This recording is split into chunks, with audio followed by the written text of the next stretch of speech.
સાહેબ બહુ ખર્ચો દેખાદેખી વધારે રાખતા નહીં. સાસુ સસરાની સેવા કરજો, માતા પિતાની સેવા કરજો. આનાથી કોઈ મોટો ભગવાન છે કે આ ભજન થાય છે ને એ મા બાપ માટેના છે સાહેબ. ધન્યવાદ આપું છું આ પરિવારને સાહેબ. હું તો ખરેખર 35 વર્ષે પણ જો આ ભજન રાખતા હોય એ માવતરની પાછળ અને બાપ છે ને તો સાહેબ યગુર વડલો છે મારા બાપ.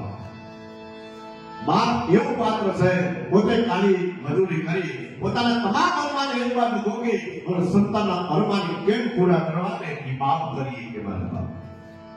અને સાહેબ કાલ હવારમાં કદાચ તમે એ દિવસ શું કે તમે આનંદ કરો. માને કદાચ કોઈ માતાને હારો આટલો લાવી દો તો માં પણ એમ કે છે બેટા હવે તો હવે વૃદ્ધ થયા આપણે કોને બતાવવું છે મારા બાપ.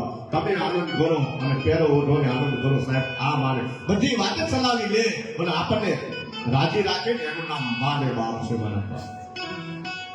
પણ અત્યારે તો વૃદ્ધાશ્રમ એટલા બધા ખુલ્યા છે ખરેખર શરમ આવી જોઈએ આપણને સાહેબ.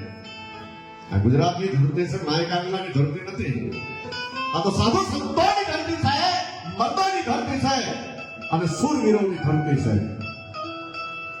પણ આજનો માણસ એટલો બધો રૂપિયા વાળો થઈ જાય ભણી ગણી આગળ જાય પોતાના માવતરને ભૂલી જાય છે સાહેબ. જો કદાચ એવું હોત ને તો આ શિવાજી નો જન્મ્યા હોત, મહારાણા પ્રતાપ નો જન્મ્યા હોત અને આ દેશને નો બચાવ્યો હોત મારા બાપ. આપણું જેને પોતાના પરિવારના પોતાના લીલા માથા જેને કુરબાન કર્યા છે ને એને દુનિયા યાદ કરે છે. માય કાંગલાને કોઈ યાદ કરતું નથી. અને બાપ પાત્ર એવું છે શું વાત કરવી સાહેબ. દીકરી અને બાપનો પણ પ્રેમ કેવો છે તમે જોઈ લો. એટલે તો એને કાળજાનો કટુકો કીધો છે સાહેબ. આજે લક્ઝરી આવી ગઈ, ગાડીઓ આવી ગઈ એટલે માણસ એમ આનંદ કરે છે. પહેલાના જમાનામાં વેલડા હતા, માથા જોડાય અને બરાબર એમ કહેવાય કે દીકરીના લગ્ન લેવાય અને દીકરી વેલડામાં બેહે ને પછી છેલ્લે કોઈને મળે તો પોતાના બાપને મળતી હોય છે. છેલ્લે એના બાપને મળે તો બધ ભીડી અને સાહેબ એ રોવે ને કે પથ્થર પડ્યો હોય તો એ પીગળી જાય સાહેબ. એવું બાપ દીકરીનો હુકમ હોય. શું કામ?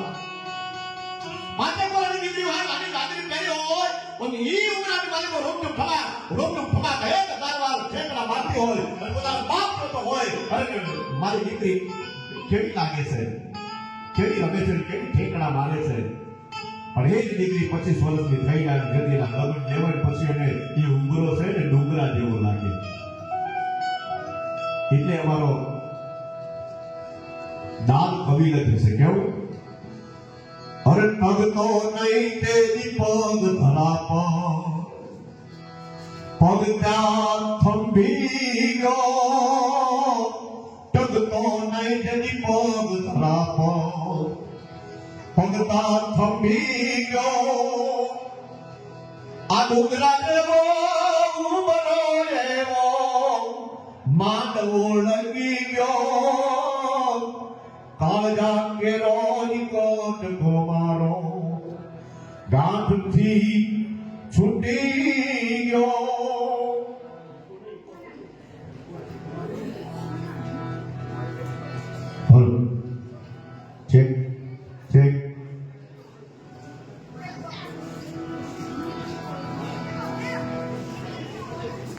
મારી બાપ દીકરીનો પ્રેમ.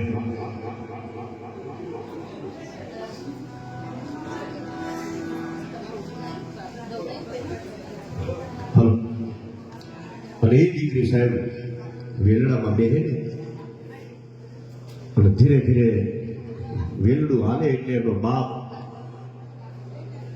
સાહેબ પેલા એ વેલડું હે ને એટલે એને નાખી શ્રીફળ મૂકવામાં આવતું, બધાને ખબર છે બાપુ. એ વેલડું હાલે એટલે શ્રીફળ માટે હાલે એટલે શ્રીફળ છે ભાગીને ભૂકો થઈ જાય.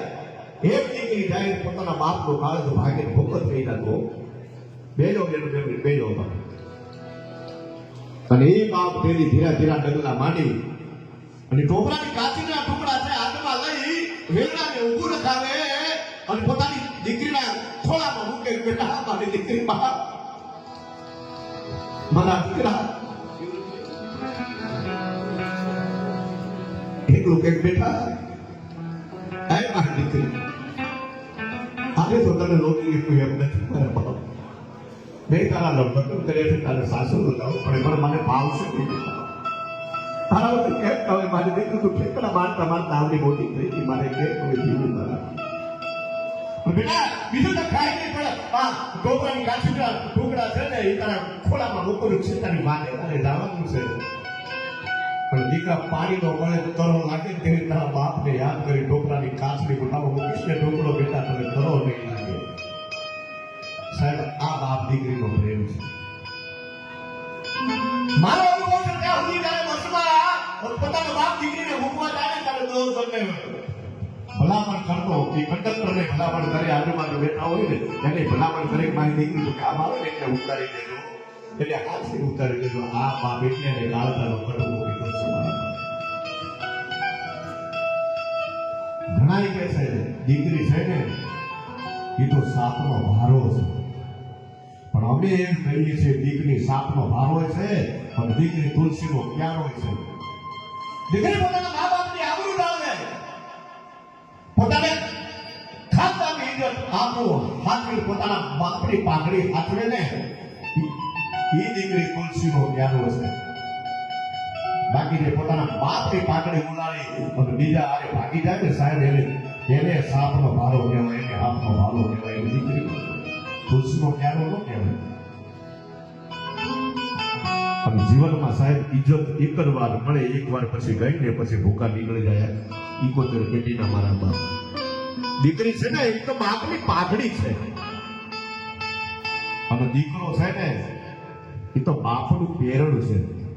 પેરડ ફાટે ને તો બીજું લવાય, બીજું પહેરી એકાય, પણ એક વાર પાઘડી ઉતરી જાય ને એ બીજી વાર ન ચડે મારા બાપ. એ પછી હારી એનો લાગી શોભે નહીં, બધી ગમે એટલી પાઘડી પહેરો. એટલે બે દીકરીઓને મને વિનંતી છે મારા બાપ, આ મોબાઈલના જમાનામાં પોતાના બાપની પાઘડી સાચવજો મારા બાપ. બીજું કાંઈ કહેતો નથી, કારણ કે આ તો સંસ્કારી દીકરી છે. સત્યની દીકરી એટલે આમાં કઈ ઘટે નહીં મારા બાપ, પણ આ તો વાયો એવું વાઈ જાય તો ભૂકા નીકળી જાય મારા બાપ. કારણ કે આ અમારા પ્રોગ્રામ હોય સાહેબ લક્ષ્મણભાઈ સાંસ્કૃતિક પ્રોગ્રામ હોય, આમાં કોઈ શબ્દ એવો ના આવે કે બેન દીકરીને મર્યાદા ઉભળી જાય. અમે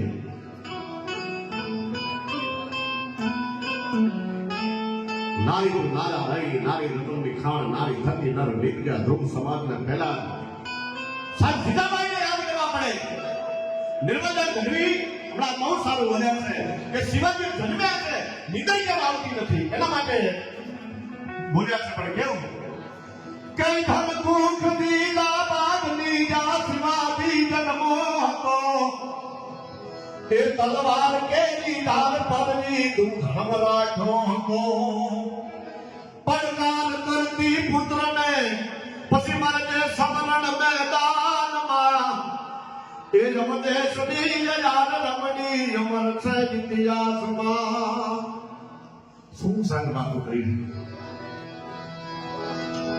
એક શિવાજીને યાદ કરવો પડે. એના શબ્દ શું છે?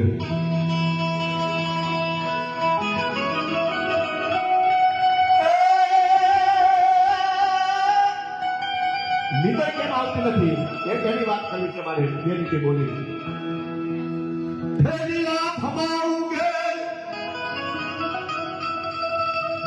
કારણ કે હું હું જે વાત કરવા જઈ રહ્યો છું સાહેબ, આમાં કોઈ ઉઘરાણી આવ્યો નથી, પણ આ વાત ક્ષત્રિય માટે છે. જેટલા બેઠા છો, જેટલી માતાઓ બેનું બેઠી છે, આ પ્રસંગ સારો લાગે તો ઉભા થાજો અને વધાવજો અમને સાહેબ. હે જીયા ફમાઉગે ચાંદલો ને જીજા બાજ ને રાજા બાજ ને જીજા બાજ ને રાજા.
લક્ષ્મણ દેવા તમે હાલે રામ લક્ષ્મણ દેવા માતાજીને ભોગ દેવી ઓને લેને ભોગ દેવી માતાજીને ભોગ દેવી ઓને લેને ભોગ દેવી. હા હા હા મારો હા મારું નામડી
શિવાજીને નિધન કેમ નથી આવતું? આભમાં ઉગેલ ચાંદલો નિર્મળદાન ગઢવી હમણાં એમની પાસેથી આવડી છે સાહેબ. કારણ કે સાંભળેલું છે પછી મારું નામ ન લેવાય એમાં સાહેબ દોષ લાગે જેની પાસેથી સાંભળેલું હોય એનું નામ લેવું પડે બહુ સરસ વાત કરી હતી આંખમાં ઉગેલો ચાંદલો આંખમાં ચાંદલો ઉગ્યો છે મધરાતનો ટાઈમ છે અને શિવજી મંદિરમાં શિવાજીને જન્મ આવ્યો છે આંખમાં ઉગેલ ચાંદલો જીજાબાઈને આને બાળ એ બધી રાતનો ગગન ભાગ્યો છે શિવાજીનો જન્મ થયો છે અને બીજી કડી એમ કે છે કે માતા જીજાબાઈ બોલાવે તો શિવાજીનો નિંદરું ન હોય સાયન્સ એમ કે છે કે બાળકનો જન્મ થાય ને એટલે અમુક મહિના પછી ઊંઘતો હોય છે પણ આ જાગે છે એનું કારણ શું ત્યારે બહુ સરસ વાત કરી છે આંખમાં ઉગેલો ચાંદલો જીતા બાઈને આવે બાળ જન્મેલું બાળક જાગે નહીં સાહેબ કારણ કે બા હલડું ગાય ને એટલે બાળકને નીંદર આવી જાય આવે અને એક આલરડું સાહેબ એક આલરડાએ પોતાના દીકરાના માથા કાપ્યા છે અને એક આલરડાએ સાહેબ આખા દેશને બચાવ્યો છે એક આલરડું એ